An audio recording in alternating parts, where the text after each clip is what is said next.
저는 한때 열등감이 많았던 시절이 있었어요. 제 오랜 구독자분들은 아실 테지만 초등학교 시절 때 왕따를 당하면서 이 열등감이 생겨났었던 것 같아요. 그런데 지금은 그 시절이 오히려 기회가 되어서 이렇게 유튜브도 하고 자신감 있게 내가 가진 경험과 노하우 그리고 정보, 생각 이런 것들을 사람들한테 전달하는 일을 하고 있어요. 열등감을 가지는 많은 사람들 중에는 우리가 조심해야 될 종류가 있는데요. 그건 바로 남에게 피해를 주는 열등감이에요. 열등감이 스스로를 옥죄는 일종의 단순한 셀프 감정이라고 보통 생각할 수 있는데 자칫 잘못하면 남들에게까지 피해를 주는 아주 무서운 놈으로 변질해 버리는 경우도 있어요. 저희 어린 시절에는 무서움도 많고 왕따라는 특별한 환경 때문에 위축된 생활을 했었어요. 남들에게까지 피해를 입힐 수준의 열등감은 아니었죠. 그러다가 어른이 되고 나서 사회에서 만난 사람들 중에 열등감을 가진 많은 인격체들을 만나게 됐는데 주변에 심각한 피해를 주기도 하더라고요. 저는 이런 사람들이 가진 열등감을 공격적 열등감이라고 스스로 표현하는데 대표적으로 겪은 공격적 열등감을 가진 사람들은 그 열등감의 대상, 즉 주변 부러움의 대상을 자신의 적이라고 느끼더라고요. 그래서 공격을 하려고 하고 심지어 마음속으로 그 사람을 저주하기도 해요. 연예계 쪽에 보면 이런 사건, 사고들이 많이 일어나는데 예전에는 암암리에 일어나던 사건들이었지만 요즘은 유튜브에 웬만한 이야기들이 다 전해지고 있어요. 예를 들면 라이벌 관계인 배우의 험담을 신나게 한다든지 혹은 아무도 모르게 그 배우의 은밀한 사생활을 언론사에 제보한다든지 또 감독이나 PD를 이용해서 오디션에서 탈락하게 만든다든지 등등. 연예계 쪽에서는 이런 일들이 비일비재해요. 이게 왜 그런가 하면 서로를 드러내놓는 일을 하기 때문에 매번 보여질 수밖에 없기 때문에 그래요. 일전에 제가 한번 자영업자들의 열등감 관련해서 콘텐츠를 만든 적이 있잖아요. 같은 자영업자들끼리 물어뜯고 이런저런 사건 사고에 휘말리는 부분들이요. 보신 분들이 있으실지 모르겠는데 이때도 핵심은 보여지는 장사를 하기 때문에 열등감을 가지는 자영업자들이 생겨나고 또 회방을 놓거나 심지어는 지속적인 업무 방해를 교묘히 해서 두 손 두 발 다 들고 나가게 하는 그런 악덕 사장님들도 많았어요. 여기서 보여지는 부분이라고 말씀드린 게 어떤 걸 말하냐 하면 예를 들면 가게 앞에 줄 서 있는 손님이나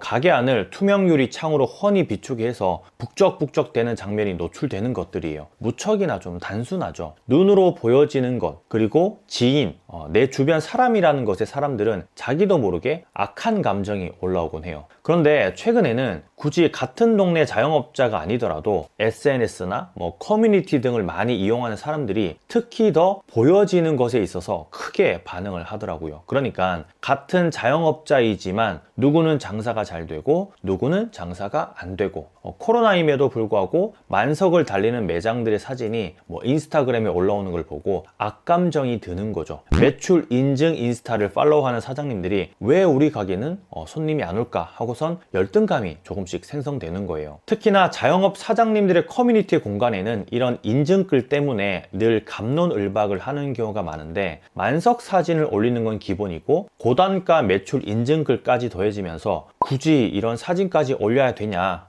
장사 잘 된다고 자랑하는 거냐 하면서 항의 섞인 댓글이 달리기도 해요. 사실 이런 부분이 점점 심해지면서 열등감이 쌓이는 구조가 되는데 일반 사람들도 주변 지인들의 플렉스를 보면서 열등감이 생겨나고 그게 공격적 열등감이 되면서 피해를 입히는 수준까지 가게 되는 경우도 있어요. 이 열등감은 누구나 다 가질 수밖에 없는 감정이에요. 다만 이 감정들로 인해서 남에게 피해를 입히는 건 범죄에 해당될 수 있어요. 사실 따지고 보면 생판 모르는 사람에게 우리는 열등감을 그렇게 많이 느끼진 않아요. 그래도 어느 정도 안면이 있거나 친분이 있어야만 느껴지는 게 열등감이거든요. 그래서 특히 친구나 가족 혹은 몇 번 만나서 인사하고 식사를 했거나 앞으로도 꾸준히 만나야 되는 사람에게 가지는 열등감이 제일 많은 거고요. 그러다 보면 주변 사람들에게 안 좋은 험담도 하게 되고 나의 감정을 숨기고 겉으로는 괜찮은 척 하지만 속으로는 저주하는 사람들이 생겨나기 마련이죠. 이게 바로 공격적 열등감이에요. 우리는 이런 주변 사람들을 아주 조심해야 될 필요가 있어요. 돈 자랑을 하거나 명품 자랑, 또 사치하는 걸 SNS에 올리는 건 그 사람들 마음이기 때문에 사실 나쁘다라고 하긴 힘들어요. 다만 이걸 바라보는 많은 측근들 중에 열등감이 발생되면 피해를 입을 수 있겠죠. 그러니까 너무 과도한 자랑은 하지 않는 게 중요해요. 그리고 아주 조금이라도 주변 사람들이 나에게서 열등감을 느끼는 부분이 캐치된다면 굳이 그 사람에게까지 자신의 우월함을 과시하는 행동은 하지 않는 게 좋아요. 물론 다시 보지 않아도 될 정도의 사이라면 큰 상관이 없겠지만, 만약 동네에서 같은 장사를 하고 있는 사람인데 장사가 잘 안 되는 걸 뻔히 알면서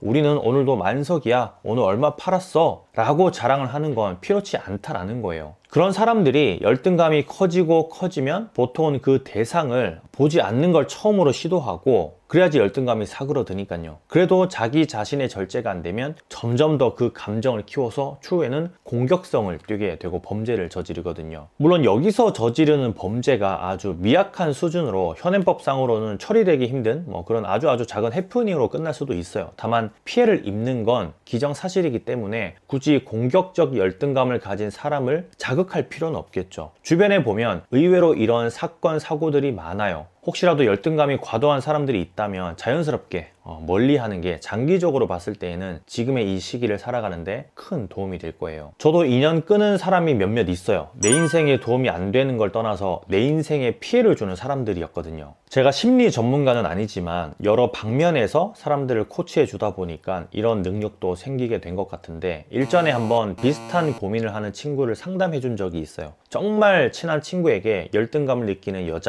여자친구였는데 두 분 다 분식 장사를 하고 계셨어요. 그리 멀지 않은 거리에서요. 이분이 볼 때 이 친구는 뭘 해도 잘 되고 본인은 뭘 해도 잘 되지 않는다고 생각해서 늘 괴로워했어요. 병원에 다닐 정도로 심리 상태가 안 좋았는데 문제는 본인 스스로에게 있었어요. 차라리 그 친구를 끊어내는 게 스스로의 감정을 추스릴 수 있는 기간을 가지는 거라고 조언도 해줬었죠. 실제로 잘 나가는 친구를 계속 만나면서 지금의 감정을 치유하기는 사실상 힘들거든요. 스스로의 기간을 갖는 게 가장 중요한 거죠, 이런 건. 특히나 겉으로 보여지는 장사이기 때문에 더욱더 그렇고요. 조금만 더 시간이 지났으면 정말 앞서 이야기했었던 사건, 사고 이런 게 날 수도 있을 뻔했는데 이미 몇 번은 그 가게 안 좋은 일을 좀 하기도 했더라고요. 솔직한 이야기로. 수년이 지난 일이라서 지금은 어떻게 지내고 계신지 모르겠는데 부디 마음 치유가 좀 되셨길 바래요. 주변에 과한 열등감을 가진 사람이 있다면 아주 조심할 필요가 있어요. 스스로를 컨트롤할 수 있는 열등감은 오히려 발전의 원동력이 되지만 그 반대가 되면 아무 이유 없이 공격을 당하거나 피해를 입을 수 있거든요. 그러니까 우리만큼은 열등감이 생기면 그 열등감을 원동력으로 바꿔서 스스로 더 발전하는 그런 사람이 되었으면 해요. 부럽다라는 감정은 누구든 가질 수 있는 거잖아요. 그 부러움을